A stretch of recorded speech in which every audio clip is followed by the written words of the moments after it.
From Pacifica, this is Democracy Now! President Trump has just made history. He recognized Israel's sovereignty over the Golan Heights. And he did so at a time when Iran is trying to use Syria as a platform to attack and destroy Israel.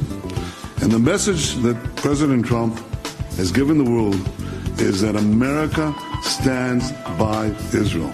Just weeks before major elections in Israel that could determine the future of embattled Prime Minister Benjamin Netanyahu, President Trump declares the U.S. will recognize Israeli sovereignty over the occupied Golan Heights in defiance of international law and decades of U.S. policy.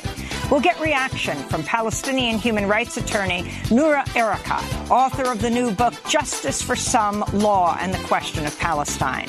Then the worst weather disaster in the history of the Southern Hemisphere. Cyclone Idai causes extensive flooding, leaving tens of thousands homeless, more than 400 dead in Mozambique, Zimbabwe, and Malawi. All my life, I've never seen anything like this before. It's the first time. We'll get an update from Mozambique-based climate justice activist Dipti Bhatnagar with Friends of the Earth International. And finally, as Nebraska and the U.S. Midwest recover from devastating climate change-fueled floods, we'll speak with Lakota historian Nick Estes on how 2 centuries of indigenous resistance created the movement proclaiming water is life. All that and more coming up. Welcome to Democracy Now!, democracynow.org, The War and Peace Report. I'm Amy Goodman. President Trump declared Thursday the U.S. is ready to recognize Israeli sovereignty over the occupied Golan Heights, which it seized from Syria in 1967. Trump announced the move via Twitter, writing, quote, after 52 years, it's time for the United States to fully recognize Israel's sovereignty over the Golan Heights, which is of critical strategic and security importance to the state of Israel and regional stability, exclamation point. After a meeting with Secretary of State Mike Pompeo, Israeli Prime Minister Benjamin Netanyahu hailed Trump's announcement. President Trump has just made history. I called him. I thanked him on behalf of the people of Israel. He did it again. Israel annexed the Golan Heights in 1981, though the international community does not recognize its sovereignty. The Syrian state news agency responded to Trump's vow to overturn decades of U.S. policy by saying it showed the, quote, blind bias of the U.S. towards Israel and that his comments had shown contempt for international law. Trump's announcement came just days before he's set to host Netanyahu at the White House during the annual conference of AIPAC, the American Israel Public Affairs Committee. The AIPAC event will include speeches from Vice President Mike Pence, House Speaker Nancy Pelosi, and Senate Minority Leader Chuck Schumer, among others. But a growing number of Democrats, including at least 8 presidential candidates, have said they will be skipping the summit. In a statement, the campaign of Vermont Senator Bernie Sanders wrote, quote, Senator Sanders is concerned about the platform AIPAC is providing for leaders who have expressed bigotry and oppose a 2-state solution. We'll have more on AIPAC and President Trump's recognition of Israeli sovereignty over the Golan Heights after headlines. The chair of the House Oversight Committee has revealed Ivanka Trump and Jared Kushner illegally used private email accounts and messaging apps to carry out official White House business. In a letter to the White House Thursday, Maryland Congressmember Elijah Cummings said Kushner, President Trump's son-in-law and senior advisor, used WhatsApp to communicate with foreign contacts, including Saudi Crown Prince Mohammed bin Salman, while both Kushner and his wife, Ivanka Trump, used private email accounts in a way that appear to violate federal records laws. Cummings also revealed that White House officials, including Steve Bannon, used personal emails to discuss transferring sensitive nuclear technology to Saudi Arabia. During the 2016 campaign, Donald Trump repeatedly led chants of lock her up as he blasted Hillary Clinton for her use of a private email server as Secretary of State. Meanwhile, the New York Times is reporting Jared Kushner's brother, Josh Kushner, traveled to Saudi Arabia in October 2017, seeking investors for his venture capital firm just days before Jared Kushner also traveled to Saudi Arabia to meet with Crown Prince Mohammed bin Salman on White House business. Government ethics lawyers say Josh Kushner's visit posed a potential conflict of interest. It came just 1 week before the Crown Prince ordered Saudi police to arrest arrest about 200 prominent businessmen and former officials, holding them captive in Riyadh's Ritz-Carlton Hotel, where many later said they were tortured. New Zealand broadcast the Islamic call to prayer nationwide and observed 2 minutes of silence as the nation marked 1 week since a white supremacist terrorist attacked 2 mosques in Christchurch, killing 50 people.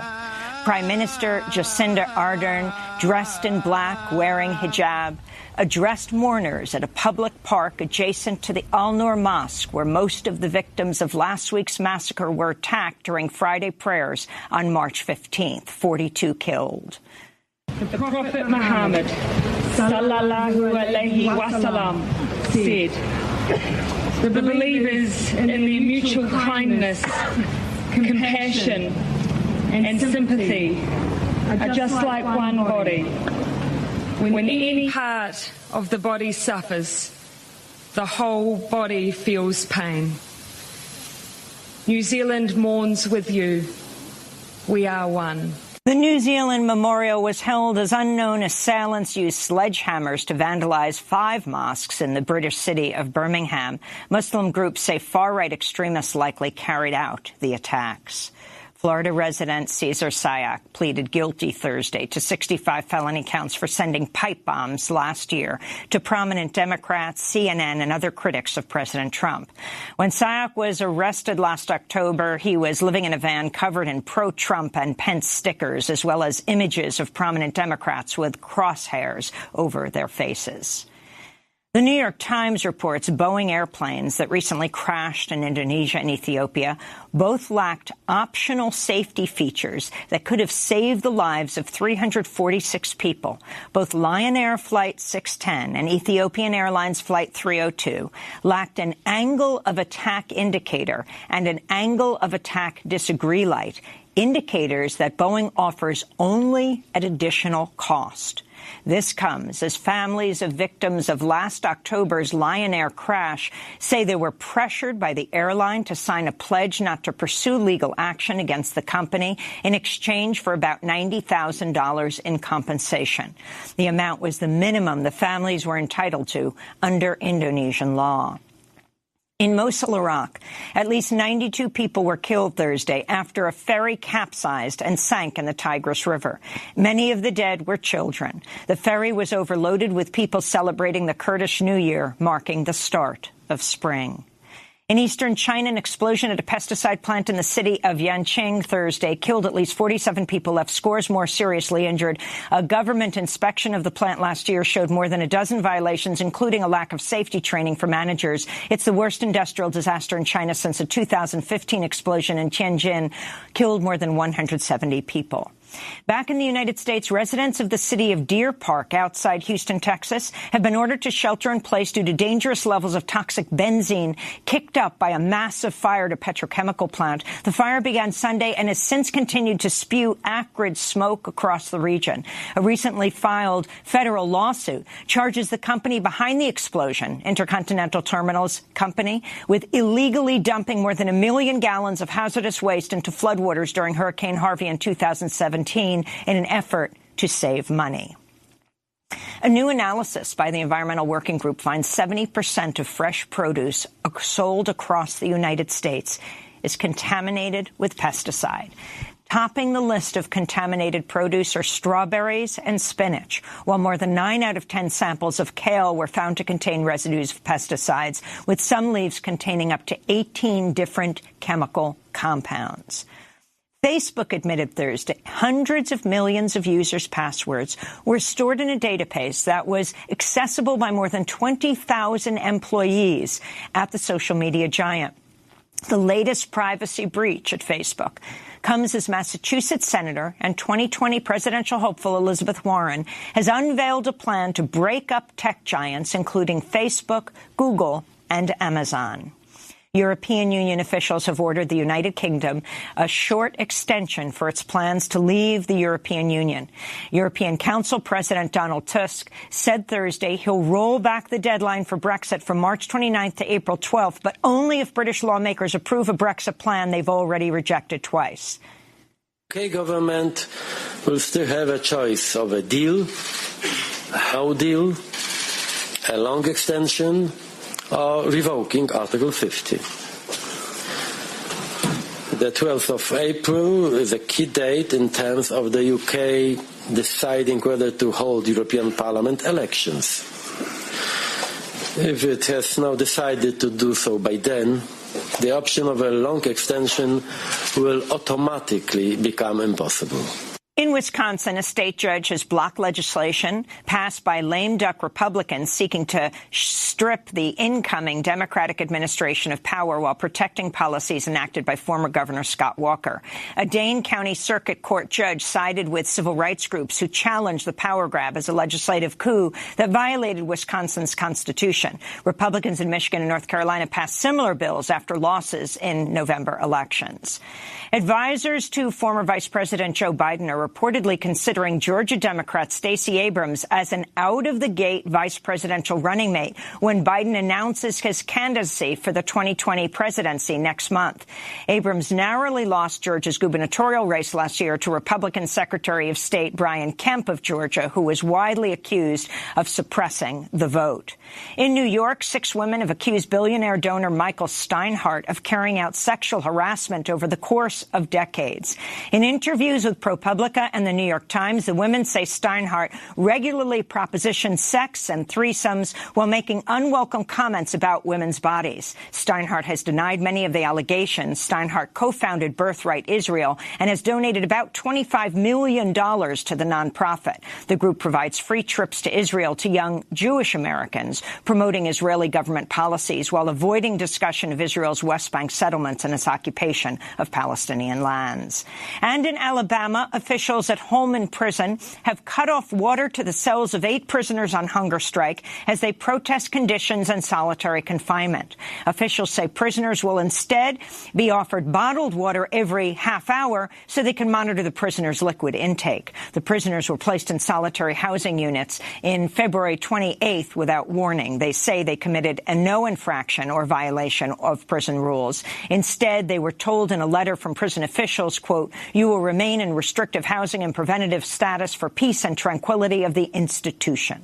The Southern Poverty Law Center has sued Holman Prison, saying its heavy reliance on solitary confinement violates the Constitution's ban on cruel and unusual punishment.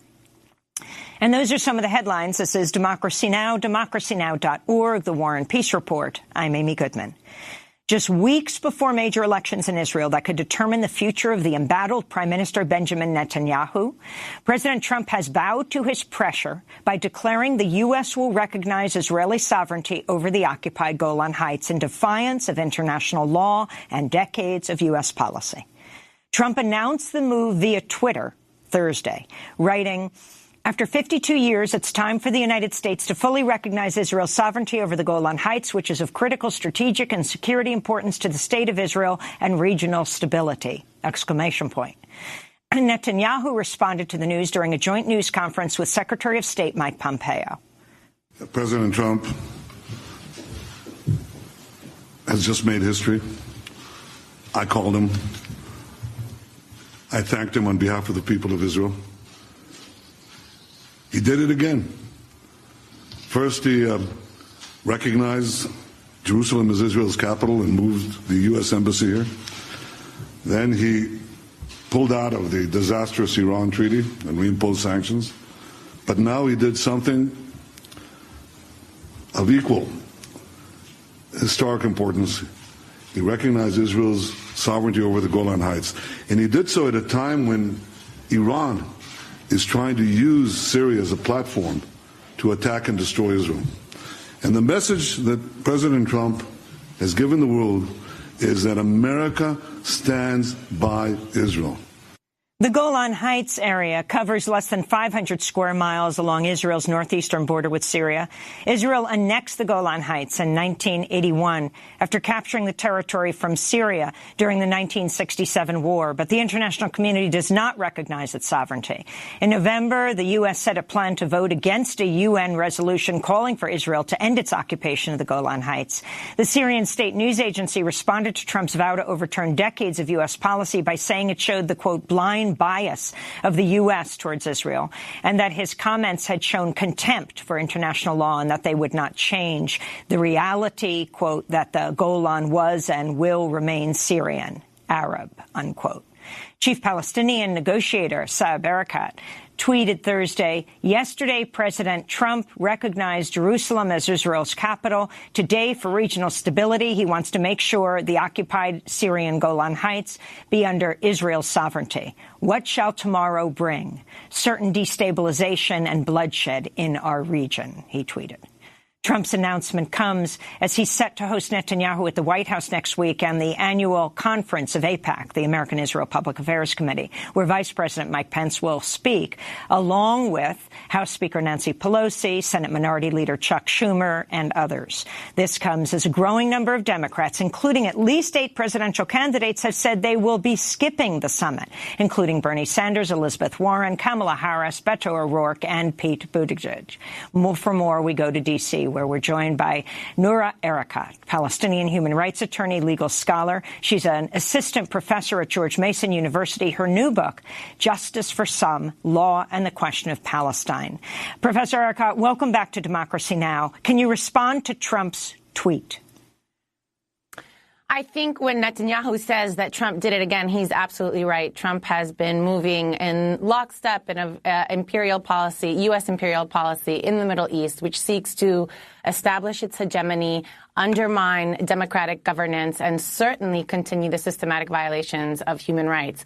Israel is not interested in the Golan Heights for security. If it were interested in that, then it wouldn't be settling its civilians there. It has 34 settlements, 20,000 settlers.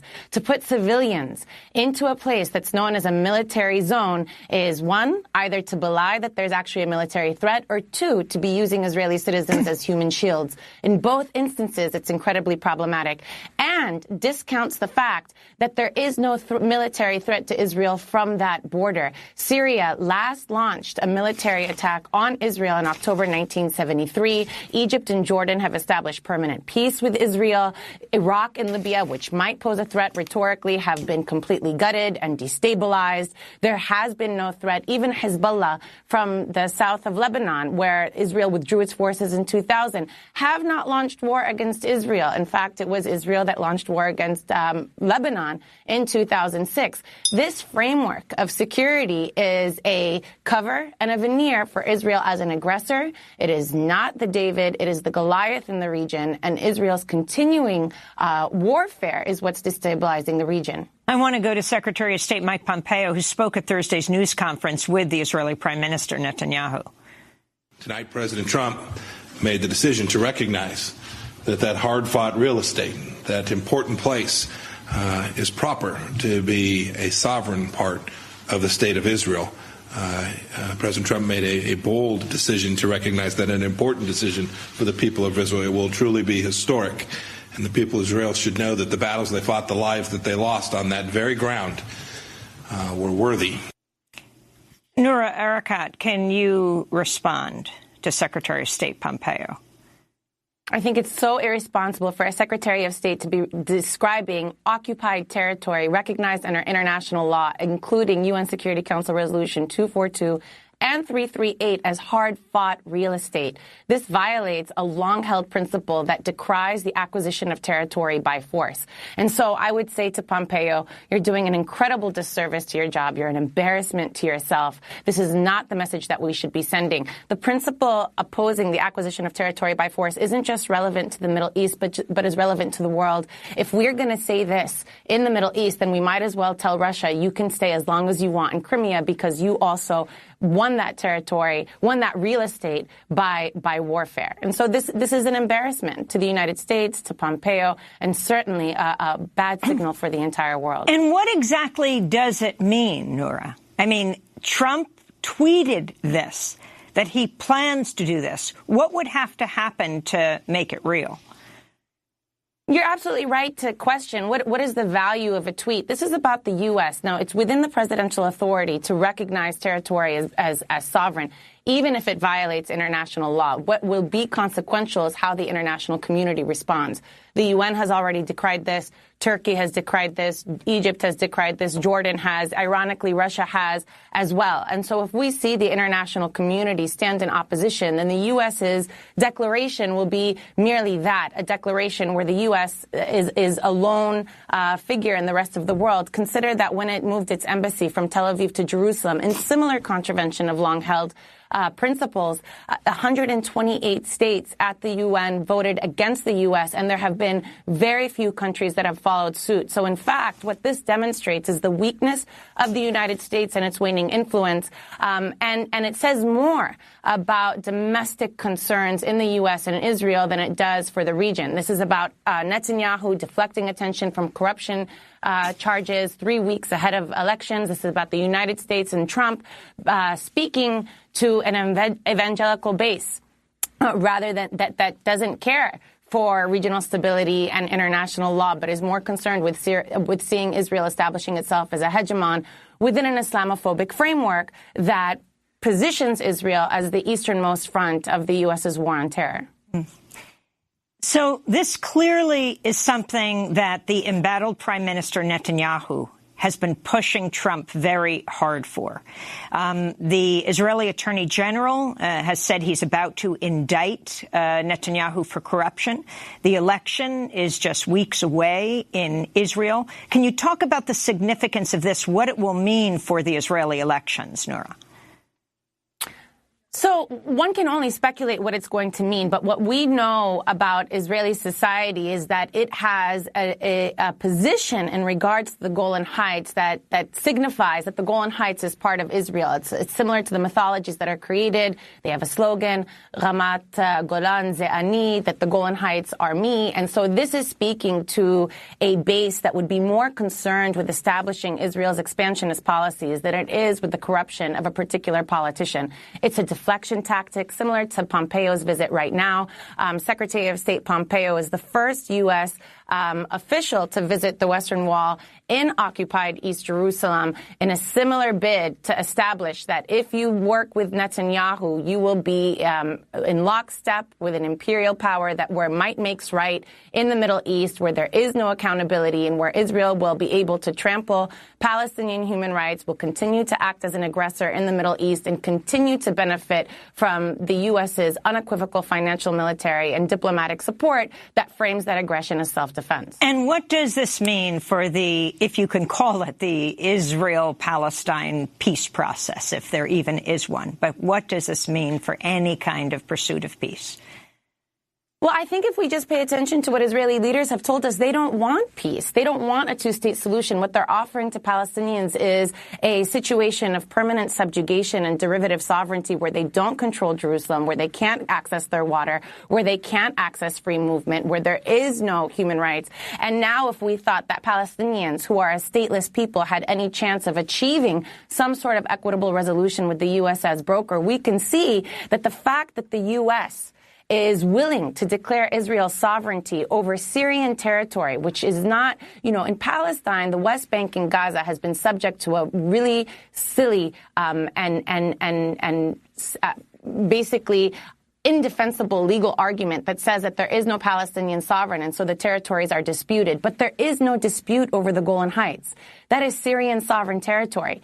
If the U.S. is willing to stand by Israel to declare that sovereign territory as no longer occupied by decree, then what chances do Palestinians have of achieving any kind of equitable resolution for themselves?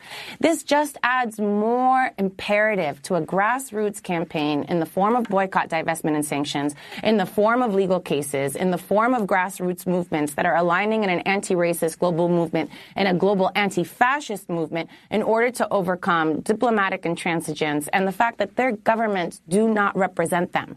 This is more fuel to the fire for people's movements, and as we've seen, people do overcome. Earlier this month, Senator Lindsey Graham visited the Golan Heights with Israeli Prime Minister Benjamin Netanyahu and the U.S. Ambassador to Israel, David Friedman. He said he would lobby the Trump administration to recognize the occupied Golan Heights as Israeli territory. There is no construct I can imagine now or any time in the future for the State of Israel to give the Golan up. The Golan is not in dispute. The Golan is in the hands of Israel and will always remain in the hands of Israel. I agree. So, we will be talking to President Trump when I get back about the necessity of recognizing the Golan as part of Israel, that it is inconceivable that Israel could ever give it to anyone, given the threats Israel faces.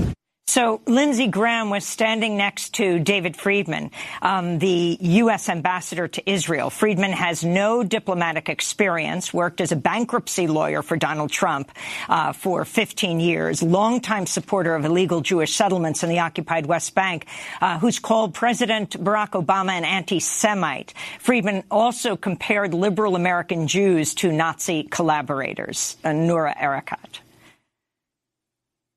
I mean, I think what we see in the Middle East is, we might be saying that the Trump administration doesn't know what it's doing and is actually appointing these ill-qualified officials to represent them. But I think that's precisely the plan. It's a plan of recklessness. It's a plan of might makes right. It's a plan of destroying what they can as they go in order to, one, shrink government in the United States, but also establish U.S. hegemony through military force. What we see between the U.S. and Israel in terms of supporting Israel at all costs is not unique just to Israel, but also in alignment with the U.S.'s policies to other authoritarian regimes in the Middle East, including its relationship to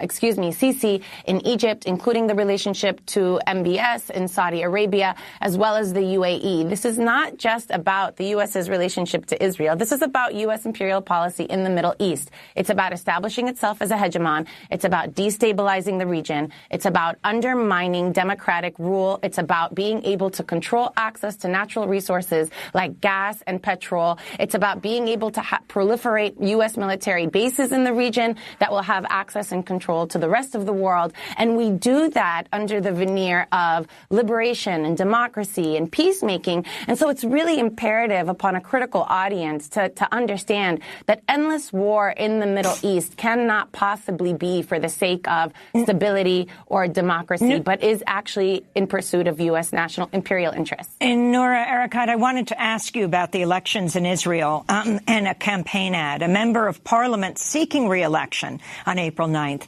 is under fire over a campaign advertisement depicting him shooting and killing a Palestinian colleague. In the ad, Oren Hazan, a lawmaker with the ruling Likud party who represents a Jewish-only West Bank settlement, is depicted as a character in the Clint Eastwood film The Good, the Bad, and the Ugly. Hazan's face is superimposed over a character who shoots and kills Jamal Zahalka, a Palestinian citizen of Israel and member of Israel's Knesset.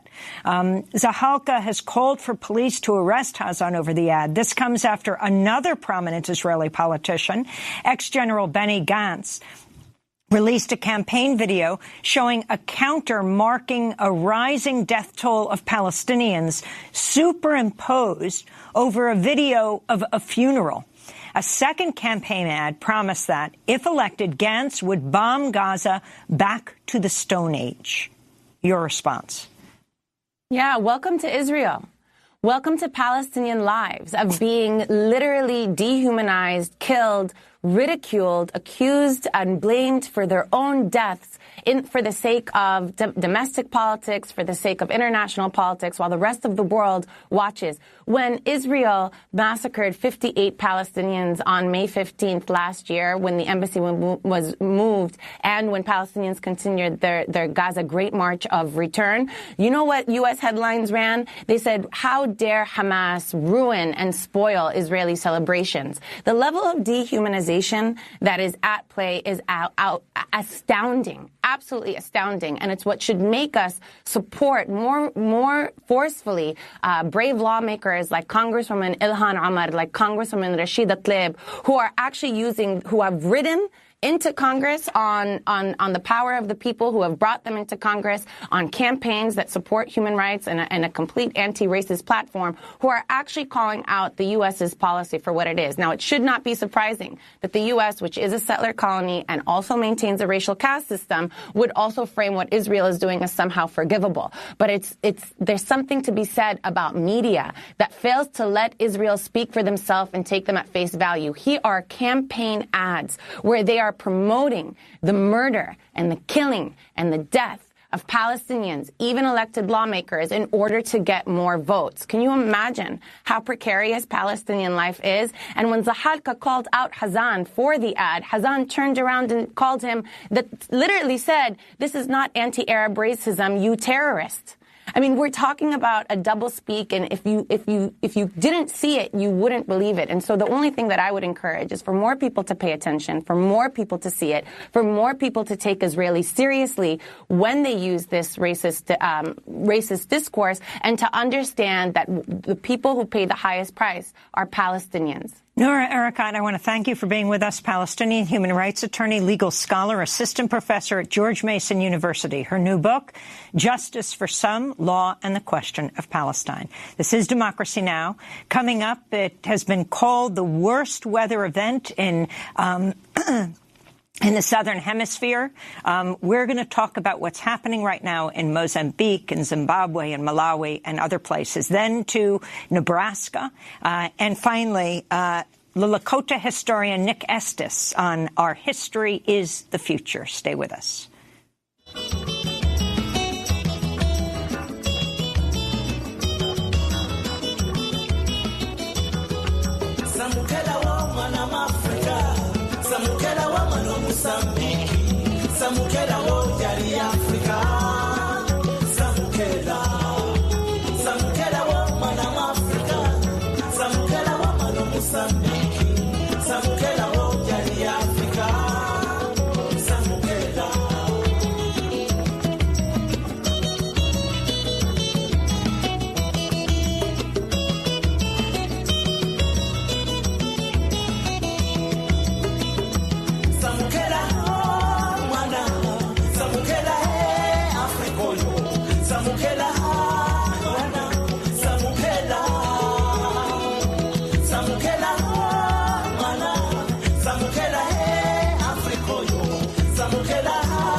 Samukela by Zena Abakar. This is Democracy Now! I'm Amy Goodman. As we turn to the worst weather disaster in the history of the Southern Hemisphere, Cyclone Idai has caused extensive flooding and left behind what looks like inland oceans since it made landfall last Thursday, battering Mozambique, Zimbabwe, Malawi.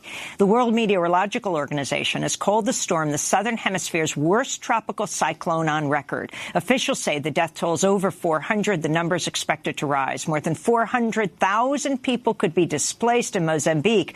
And President Filipe Nyusi said as many as 1,000 people may have been killed. The World Food Program warned of a major humanitarian emergency that's getting bigger by the hour. This is WFP Emergencies Director Margot van der Velden. Confronted with severe flooding and cyclone effects, 600,000 people affected, possibly even going up to 1.7 and more million people affected by cyclone and flooding. Communication completely broken, infrastructure severely damaged, particularly in the city of Beira, but also all the roads to Beira have been cut off. Rescue workers in the flooded city of Beira struggled to reach survivors who clung to trees or pleaded for help from rooftops after 90% of the coastal city, which is home to 500,000 people, was destroyed. This is a survivor of the cyclone in Beira. There is someone up there. There's a big tree over there. This person is sitting on that tree since Friday until today, without food or anything. How are they supposed to live? So I'm going there to help. There are other people needing help there, full of them actually. I already rescued my family, always using this canoe. Cyclone Idai dropped more than 2 feet of rain in parts of southeastern Africa, nearly a year's worth of rain in just a few days. An extreme weather event that climate scientists say is consistent with models of climate change. For more, we are joined by Dipti Bhatnagar by Democracy Now! Video stream. She's usually based in Maputo, Mozambique, where she's climate justice and energy coordinator at Friends of the Earth International, but is joining us from Penang, Malaysia. Welcome back to Democracy Now!, Dipti. Can you explain the extent of the damage? Thanks, Amy. It's really heartbreaking to be away from home at a time like this. But interestingly enough, we've been at a climate justice meeting here in Penang, Malaysia. And back home, our communities, our people are getting battered from all sides by this disaster. So, of course, as you said right now, the cyclone Idai has hit the coast, and then it's gone inland into Zimbabwe and Malawi and affecting hundreds of thousands of people and wiping out 90% of the city of Beira. I live in the south, in the capital in Maputo, and that area has not been hit. But we are in touch with people in Beira, family, friends, family of colleagues who have been hit. And we are still waiting for information from a lot of people that we haven't heard from.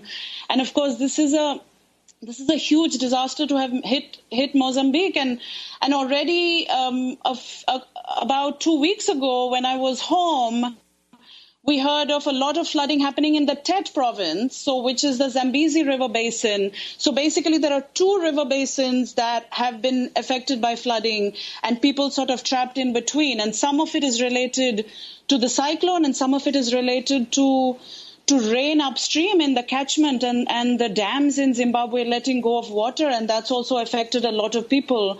And as you just heard, it's absolutely heartbreaking. I mean, you've had people stuck on rooftops, you've had people stuck without water and food, and a lot of organizations from Mozambique, including mine, which is Justiça Ambiental, meaning environmental justice, from the capital, which is Friends of the Earth Mozambique, has been trying to do whatever we can to support the relief efforts, because the very most urgent thing that's needed right now is to be able to get emergency relief to people who are still could have a chance to survive. Hundreds of thousands have been displaced over the past week because of Cyclone Idai, where residents of affected areas are describing the devastation.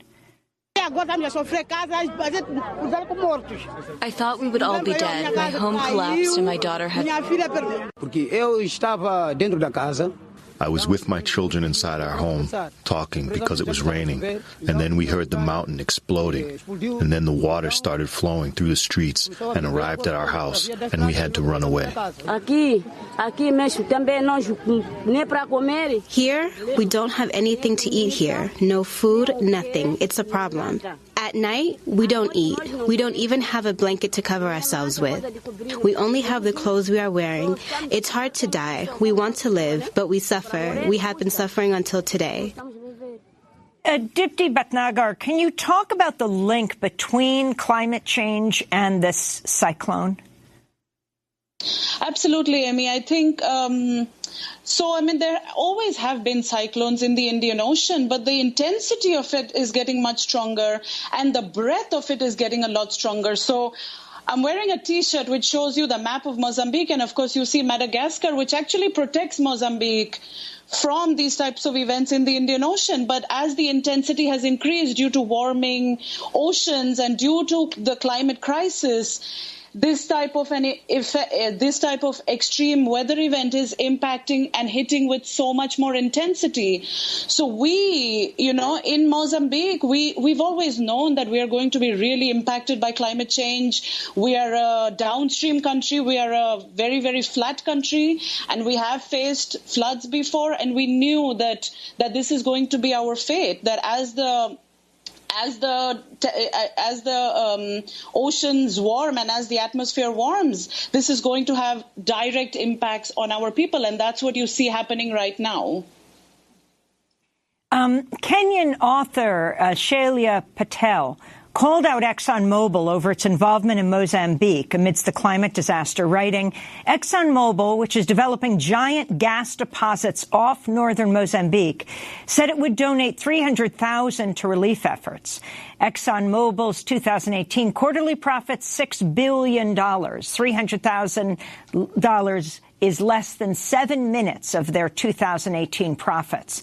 Author and activist Naomi Klein retweeted Patel's tweet, adding, tell Exxon to pay its climate debts starting right now. Dipti Bhatnagar, your response. I absolutely agree with that analysis from Shailja and from Naomi. I mean, Mozambique did not create this climate crisis. Our people have contributed almost nothing to the climate crisis, but this is the irony of the climate crisis, that it affects those who did not do anything to create it, and it affects those the most. So the poorest and the most vulnerable people on the planet are going to be affected the most, and that's what's happening in Mozambique right now. And we really want to call out those who are responsible. So this is about the rich countries, Amy, where you are sitting at the moment, the United States. This is about Europe and Australia and Japan. And for years, your societies have built up, your societies using the fossil fuels. And now we know this is what it's caused in the atmosphere. So we call out the rich countries. Even the UK government has promised some amount of money. But the UK government just a few days ago has approved a new coal mine in their territory. So this is an absolute affront. You know, we need to deal with the climate crisis. We need to stop dirty and harmful energies everywhere. But this is about historical responsibilities. So that needs to happen in the northern countries first, to stop fossil fuels, to stop dirty and harmful energies. And then, as you said, we don't want this in our countries either.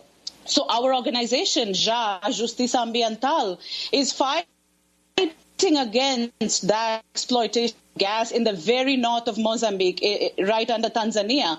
And it's ExxonMobil that's involved, it's Eni from Italy that's involved, and it's Anadarko, which is another U.S. corporation. And we have been working with a group of allies from all over the world because there is a huge rush for this gas field in Mozambique. And we are going to fight because we don't want dirty energy in our countries either. I mean, 70% of the people of Mozambique don't have access to electricity. And obviously, the situation is going to get much worse after this disaster because of how many power lines have been knocked off and because of how many villages have disappeared. But this is not the way to get energy. We don't have any more space to keep emitting these greenhouse gas emissions and to have this horrible, dirty energy, which is affecting people on the ground. We're pushing for repayment of the climate debt, which means we didn't create the crisis. So those who did, give us the finance to be able to actually deal with this on the ground. And, you know, we want to fight for people-centered renewable energy for our people. That's the future that we want to see. And of course, this disaster has showed us that we need to be able to build up the resilience of our people. We need to have survival strategies for people because the ocean is coming into people's houses. I mean, agriculture is going to start failing. We're seeing impacts intensifying all over the world. And how are the poorest and the most vulnerable people who don't have these strategies of survival, how are they actually going to live? So this is what we are fighting for. Repayment of the climate debt, stop the dirty and harmful energies, and let's have an energy transformation towards people-centered renewable energy. That's what we're fighting for. Dipti Bhatnagar, I was wondering if you can end by talking about the significance of the climate school strike led by Greta Thunberg in Sweden, who's just been nominated for a Nobel Peace Prize, the 16-year-old climate activist. Millions of young people walked out of schools across the world. And also what's happening in the United States with this new Congress, the most diverse Congress in U.S. history, with Alexandria Ocasio-Cortez, the New York Congress member, pushing for the Green New Deal. What this looks like from your vantage point in Mozambique and right now in Malaysia, where you're at a climate summit, the same country that's historically the biggest greenhouse gas emitter, and where President Trump has pulled the United States out of the UN climate summit and the Paris Peace Accord. Well, not the summit. They go to push fossil fuels, but the Paris Climate Accord. Absolutely. That's a wonderful question. Actually, we've been meeting with some of the Malaysian activists who organized the strike in the city of Penang last week on Friday. And I think it's wonderful what's happening across the world, initiated from Greta Thunberg in Sweden, who our team from Friends of the Earth were with her, and allies were with her in the Poland UN climate negotiations last December. I think it's absolutely wonderful. And what she's saying about system change is very, very critical, because that is what is going to take.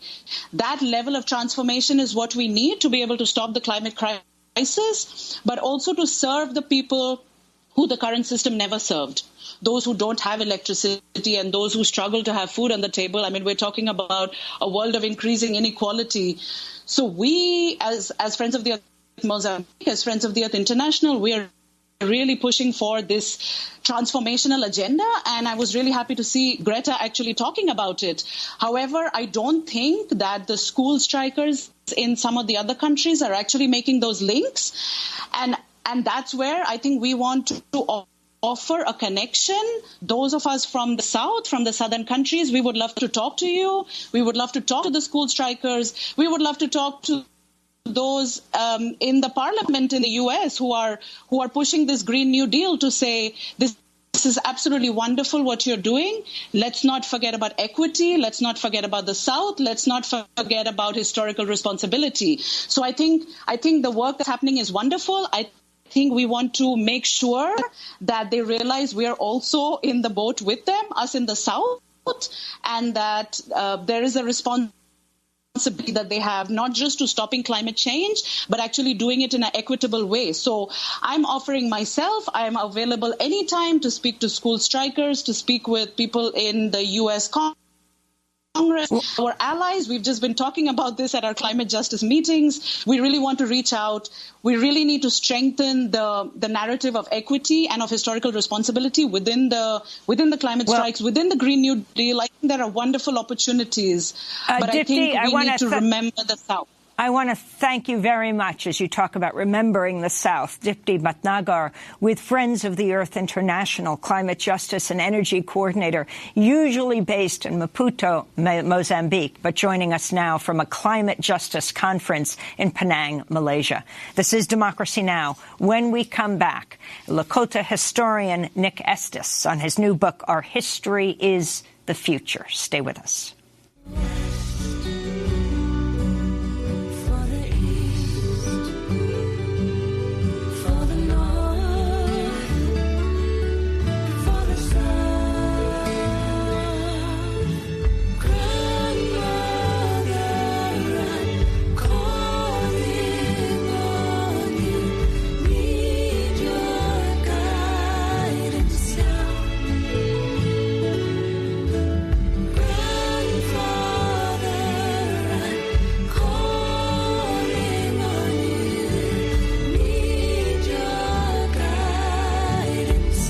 Directions by Juana Rios featuring Nako.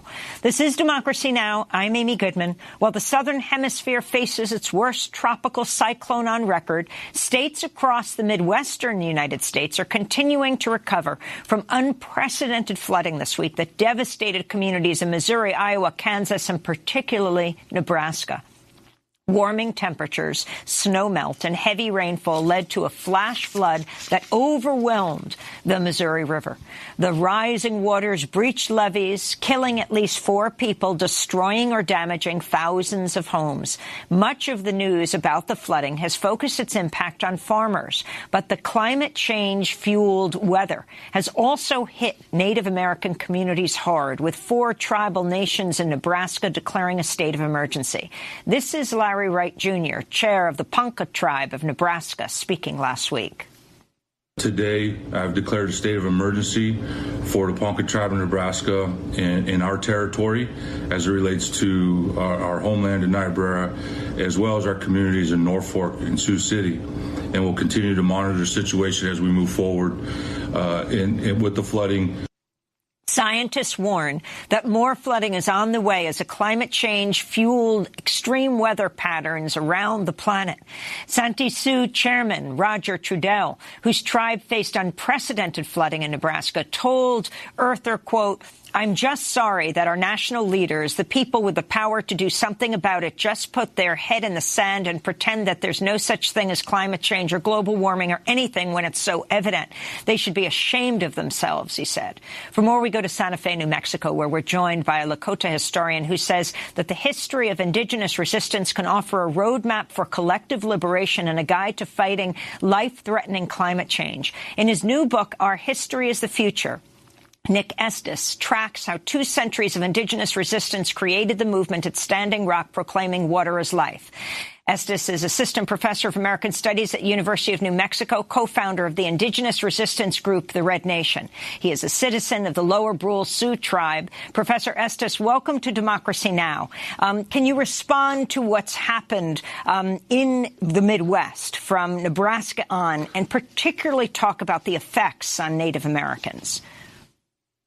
Right. So this history of flooding actually goes back to the 1930s when the Missouri River flooded a lot of towns downriver, and the United States government, under the auspices of the Green Deal, or the New Deal, proposed a series of earthen-rolled dams on the main stem of the river to prevent flooding downriver in places like Kansas that are experiencing flooding right now. And so in places like Lower Brule, where I'm from, they built the Big Bend Dam, and then upriver from there, they built the Oahe Dam to have sort of flood control for downriver states. And so what we're seeing right now is just a continuation of the mismanagement of that river and the flooding that's being caused specifically by the Army Corps of Engineers. These dams dislocated and forcefully removed about a third of our